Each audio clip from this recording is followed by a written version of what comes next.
What's up, everybody? I'm playing Archeage, the game that never remembers your user interface settings. I've had to readjust the interface 3 or 4 times already. It just, for some reason, it won't remember them. Now, I'm doing this review to show that Archeage will run on a satellite internet connection just fine. I'm just going to fight some of these and maybe do a quest.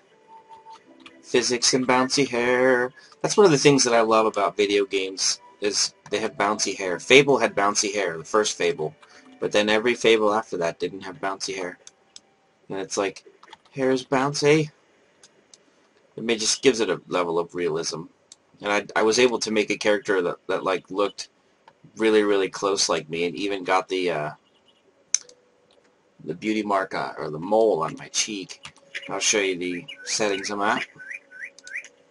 Everything's high. Display shadows enabled. Cloud effects enabled. Reflection effects. HDR. Depth of focus. Post anti-aliasing. I don't really need anti-aliasing. I've tried with MSAA, but went down kind of far. The post anti-aliasing is less performance hit. When I'm recording at 50 frames a second right now, but when I'm not recording, I usually get about 100 frames a second.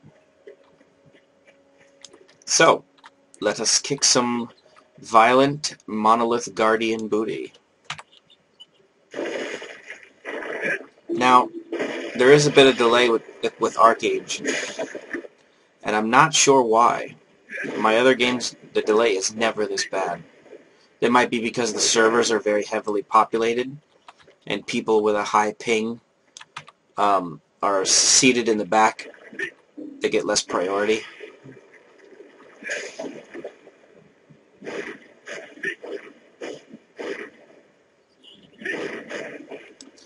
I made a Nuian. I think that's how they're pronounced. What level am I?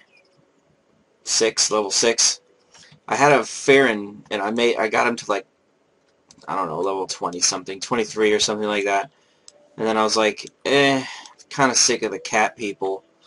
He was a melee DPS, and I always play a tank or melee DPS. It's kind of annoying. So I decided to go magic, because Archeage has a wonderful magic system. Ooh. Texture loading. I have my textures on high. I have 2 GB of video memory. I don't know why it's... I have GTX 650 Ti SSC. 2 GB of DDR3 memory.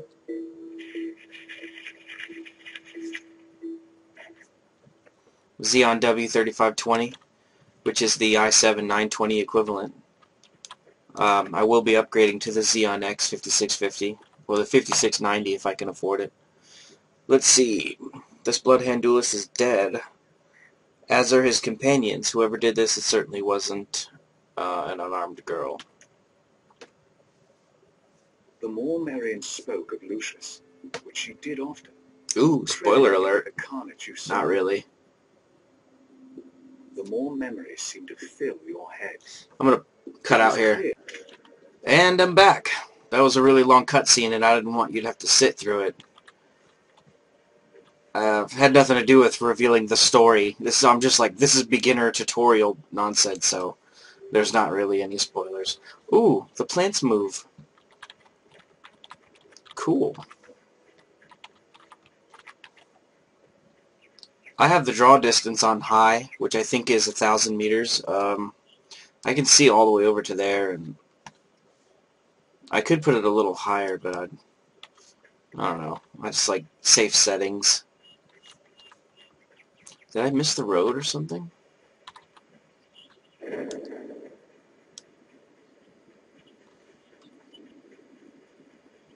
Whee! Now, I want to give you my opinion of this game, because it is important. The free-to-play model for this game is pretty restrictive. You have to grind so hard for everything that you have. and you can't own a house unless you work for it in the Apex system, which is like 4 times the labor if you had subscribed. Can't own a boat, again, unless you use the Apex system, which is triple the effort required to get that far. But what's hitting me? All around, I would say that I continue to play this game simply because it's a solid MMO. The combat is good, the graphics are good, the animations are solid, they look really well. It's got a big map, the quests are good, the story is halfway decent. But as a sandbox, there are much better. You could go with Life is Feudal or Pathfinder. I need to pay attention when I fight. I'm gonna get killed. That will make me look bad. Unfortunately, the game doesn't really throw it in your face that you're a free player. There's not like an ad system or a big pop-up that comes up every 5 minutes that asks you to subscribe. You get the whole game, aside from the benefits of the sandbox part, and you can go anywhere in the map. You can reach the highest level. You have access to all the good equipment, all the quests. It's just so difficult to own land or boats or, start a guild. I don't even think the free players can start guilds, but they can join them. I just like that hair, bouncy hair. Oh my god, it's driving me crazy. Not so many games, just they've neglected the bouncy hair physics. I guess to save on, resources or whatever. But as you can see, the game is running fine. It's running really well. Can I do anything with this sheep? No. Can harvest the wool or something. A lot of the wild stuff is harvestable as a free player. Actually, I think all of the wild stuff is. And there's places where you can have a little bit of a garden, but if you leave your stuff there for like 24 hours without tending it or something, it comes up for grabs and anybody can take it. Well, those dogs are strong. What is that? Is someone hurting me? That's annoying as hell. Alright, hold on. Talk to Malthus. Report to Monolith Researcher Richardson. Alright. Hey, he's got my haircut, kinda.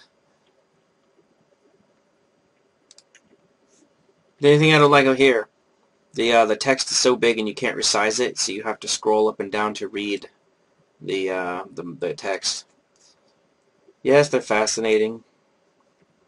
Nobody reads this crap. Achieved level 7. Nice feather effects.